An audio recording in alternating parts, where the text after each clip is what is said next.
उन्होंने अपनी जिस्मानी माजूरी को मजबूत इरादों से शिकस्त दी और आगे बढ़ने का फैसला किया। उन्होंने कभी दूसरों से मदद नहीं ली और जूते चप्पलों की मरम्मत करने के अपने काम पर भरोसा किया।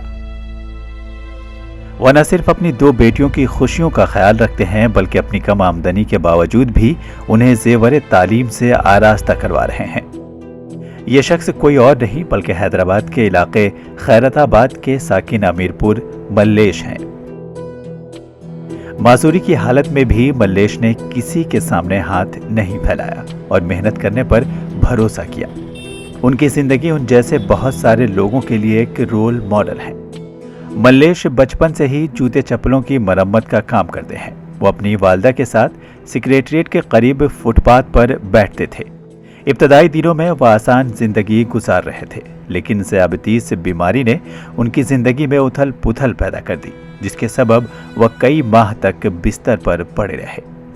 काफी इलाज के बाद भी मल्लेश को इस बीमारी से कोई राहत नहीं मिली और आखिर में डॉक्टरों को उनका बायां पैर काटना पड़ा, जबकि अगले 2 सालों में दायां पैर भी शदीद मुतासिर हुआ और उसे भी काटना पड़ा।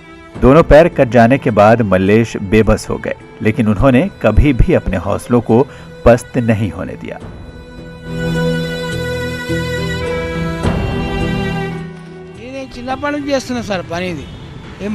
मैं बचपन से ही जूतों की मरम्मत का काम कर रहा हूं, लेकिन खराबी सेहत की वजह से मुझे इस तरह से रहना पड़ रहा है। ज़ियाबतीस की वजह से पहले मेरा बायां पैर काटा गया और 2 साल बाद दाएं पैर को भी काटना पड़ा। मुझे अब तक 10 मरतबा अस्पताल में दाखिल किया जा चुका है। मैंने अपनी सेहत पर बहुत पैसा खर्च किया, लेकिन कोई आराम नहीं हुआ। पहले मेरी वालदा मेरी देखभाल करती थी, लेकिन अब मुझे खुद जीना सीखना होगा। मैं इसी पेशे से वाबस्ता रहूंगा। मल्लेश अकेले अपने कुंबे की कफालत करते हैं। वो अपनी दोनों बेटियों वैष्णवी और श्रेषा को खैरताबाद में एक NGO के ज़ेरे इंतजाम स्कूल में तालीम दिला रहे हैं। उन्होंने अपनी जिस्मानी माजूरी को भुलाकर दोबारा अपना कारोबार शुरू करने का फैसला किया है। वह सुबह 9:30 बजे से रात 8 बजे तक जूते चप्पलों की मरम्मत करके हासिल शुदा कमाई से अपनी दोनों बेटियों का मुस्तकबिल बनाने के लिए कोशा हैं। मैं उदास नहीं हूँ, बल्कि मेहनत कर रहा हूँ ताकि मेरी बेटियों का मुस्तकबिल रोशन रहे। मैं सिर्फ अपनी बेटियों के लिए मेहनत कर रहा हूँ ताकि इन्हें बेहतर तालीम दिला सकूँ। मैं एक दिन में 100 से 150 रुपए कमाता हूँ। हमें इतने ही पैसों में अपना गुजारा करना है और मैं इसी काम पर मुनहसिर हूँ। मेरे पास आमदनी का कोई दूसरा जरिया नहीं है। अब तक कोई भी हमारी मदद के लिए आगे नहीं आया। मैं रोजाना घर से अपने काम की जगह जाने के लिए ऑटो रिक्शा में सफर करता हूँ। मल्लेश भले ही माजूर हों, लेकिन उन्होंने कभी दूसरों से मदद नहीं मांगी। अगर लोग मदद करने के लिए तैयार हैं तो वह उन्हें मुस्तरद भी नहीं करेंगे। मल्लेश की ख्वाहिश है कि जो लोग मदद करना चाहते हैं वह इंसानियत के नाते मदद करें, न कि हमदर्दी में।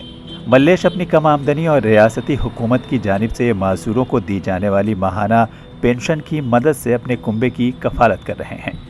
मल्लेश को हर 2 माह बाद शदीद बुखार आ जाता है, लेकिन वह अपने बच्चों को इन परेशानियों से आगाह नहीं होने देते। वह मेहनत पर यकीन रखते हैं और इसके साथ ही अपनी ज़िंदगी गुजार रहे हैं।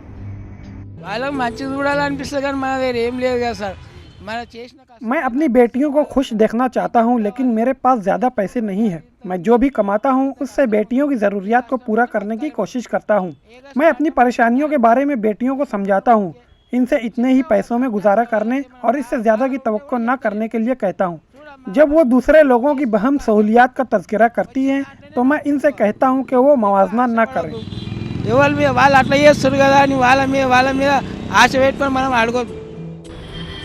तमाम तरह के मुनफी हालात के बावजूद मल्लेश गुज़िश्ता 12 बरसों से अपना हौसला खोए बगैर पेशावराना ज़िंदगी गुजार रहे हैं। इसमें कोई शक नहीं है कि इन हालात में भी मुस्बत कोशिशों की वजह से वह हम सब के लिए मशले राह हैं। Bureau report, ETV Bharat.